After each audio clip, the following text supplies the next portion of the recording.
Hi, my name is Jolena Jaffrey, but you can call me Miss JoJo. I'm here to tell you about what dispositions I think teachers should have. Let me start off by telling you I'm dyslexic. I didn't know this growing up. In fact, I was in college right out of high school when I learned about it. I was one of those kids growing up, no matter how hard I studied, I just could not pass a test with a higher than a C.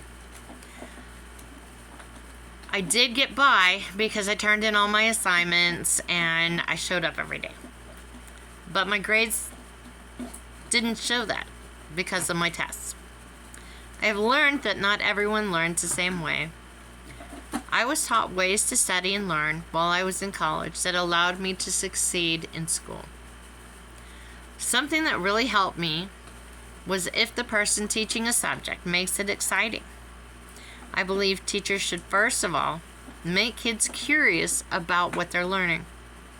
This can be done many ways by encouraging them to look at things from all angles, not just taking their word for something, but investigating it first. For instance, is the sky blue? I'm not asking about the science of the color of the sky, but about the weather. Is it sunny or raining? Another question might have given you a better clue about what I was really asking. But this is what I mean by learning differently. My stepson Hamza was a very literal person. He needed things to be straight facts, no hinting around about things, and no jokes. It was really hard for me at first to understand because my family always jokes and plays around and stuff like that. But for him, he didn't get it. He didn't get the hint. So I had to learn to cut out the jokes and the hints and just give him facts, tell him flat out what we were doing, how it needs to be done. And now we get along great. Another thing about learning differently is just reading a list of things is not going to teach me about the things on the list.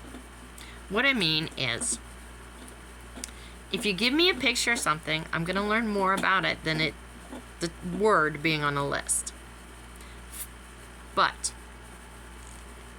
if you give me the object itself, I will be able to touch it and feel it and poke it and prod it and learn a lot more about it. This is what I mean by learning differently. Some people learn by reading it in a book. Some people can see pictures and learn how to do it. I'm a hands-on person. I need it in my hands. Another problem that teachers also have to deal with, along with the different types of learning, is globally. What I mean by that is that we are a global society with many cultural differences that include race, religion, ethnicity, and all of those bring with them different beliefs, values, behaviors, history, and tradition. Being sure to embrace the diversity of everyone in a classroom is very important.